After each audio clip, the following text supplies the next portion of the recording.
Hello friends. నిన్న మనం చేసుకున్న అనాలిసిస్ ప్రకారం ప్రైస్ ఎక్కడ ఓపెన్ అయినా సరే ఈ డిమాండ్ వరకు ప్రైస్ రావాలనేది మనం అనుకున్నాం. ప్రైస్ ఫ్లాట్‌గా ఓపెన్ అయింది. ఫ్లాట్‌గా ఓపెన్ అయిన తర్వాత ఇక్కడిక్కడే కొంచెం సేపు సస్టైన్ అయింది. బట్ లైవ్‌లో మనం ఇదే ఏరియాని డ్రా చేసుకున్నాం. ఇది దాటి పైకెళ్తేనే అంటే ఇది ఒక చిన్న హడిల్‌లాగా పనిచేసింది ఈ ఏరియా. ఈ ఏరియా దాటి పైకెళ్తేనే మనం బుల్లిష్ అనుకున్నాం. అది కూడా ఎక్కడి వరకు? ఈ ఏరియా వరకు. లేదంటే పైన సప్లై ఉంది. అక్కడి దాకా ట్రావెల్ చేసే ఛాన్స్ ఉంది అనుకున్నామనమాట. కానీ ఇదే ఏరియాని రెస్పెక్ట్ చేస్తూ మనం ఏదైతే డిమాండ్ డ్రా చేసుకున్నామో కింద, అక్కడి వరకు వచ్చింది. బట్ డిమాండ్ ఇంకా ట్రిగ్గర్ అవ్వలేదు. సో, నియర్ బై ఒక 10 పాయింట్స్ నియర్ బై వచ్చి ప్రైస్ ఇక్కడే సస్టైన్ అవుతా ఉంది. మనం ఇవన్నీ లైవ్‌లో డ్రా చేసుకున్నాము. ఈ డ్రాయింగ్స్ అన్నీ కూడా.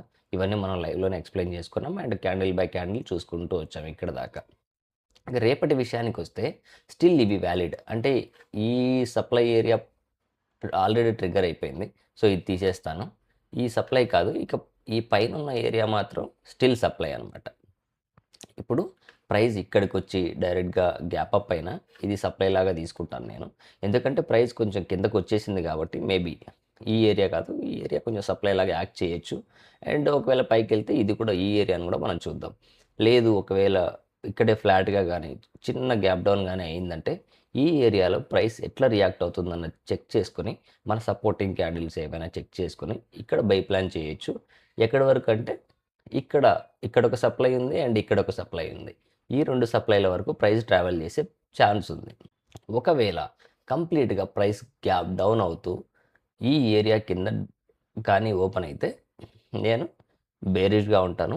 ఈ ఏరియా వరకు. ఈ ఏరియా మనం దాదాపు 3, 4 డేస్‌గా ఈ ఏరియా డిస్కస్ చేస్తూనే ఉన్నాం.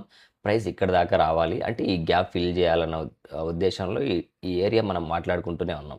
సో, ఇక్కడి దాకా వచ్చే ఛాన్స్ ఉంది. ఇది కూడా బ్రేక్ అవుతదా? లేకపోతే ఇది సస్టైన్ అవుతదా? ప్రైస్ ఈ డిమాండ్‌లోనే సస్టైన్ అవుతదా అన్నది రేపు మార్కెట్ ఓపెన్ అయిన తర్వాత మనం లెట్స్ సీ. సింపుల్‌గా ఇంకొకసారి చెప్తాను. ప్రైస్ ఫ్లాట్‌గా గాని, చిన్న గ్యాప్ డౌన్ అయితే ఈ ఏరియా మనకి డిమాండ్ లాగా వర్క్ అవుతుంది. సో, ఇక్కడ ప్రైస్ యాక్షన్ చెక్ చేసుకొని, ఇక్కడి నుంచి ఇక్కడి దాకా బుల్లిష్ ప్లాన్ చేద్దాం. ఒకవేళ ప్రైస్ గ్యాప్ అప్ అయితే ఇదే ఏరియాని మనకి సప్లై లాగా పనిచేస్తుంది. ఈ సప్లైని ఈ సప్లైలో ప్రైస్ ఎట్లా రియాక్ట్ అవుతుందన్నది చెక్ చేసుకొని, అగైన్ మనం ప్రైస్ కొంచెం బేరిష్ ఎక్స్‌పెక్ట్ చేస్తాం.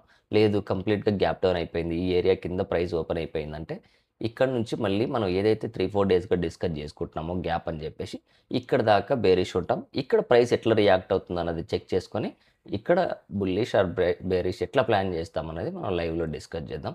లైవ్ ఛానల్ యాజ్ యూజువల్‌గా లైవ్ ఛానల్ లింక్ మన డిస్క్రిప్షన్‌లో ఉంది. ఎవరైతే లైవ్ జాయిన్ అయ్యి అక్కడ నేర్చుకుందాం అనుకుంటున్నారో, లైవ్ ఛానల్ డిస్క్రిప్షన్‌లో ఉంది. Go and subscribe. యాజ్ యూజువల్‌గా ఈ అనాలిసిస్ మీద మీ ఒపీనియన్స్, కామెంట్స్ ఏమైనా ఉంటే కామెంట్ చేయండి.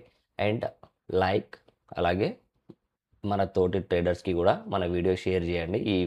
ఈ అనాలిసిస్ తప్పకుండా వాళ్ళకి హెల్ప్ అవుతది. And don't forget to subscribe. చలో రేపు లైవ్‌లో కలుద్దాం. బాయ్.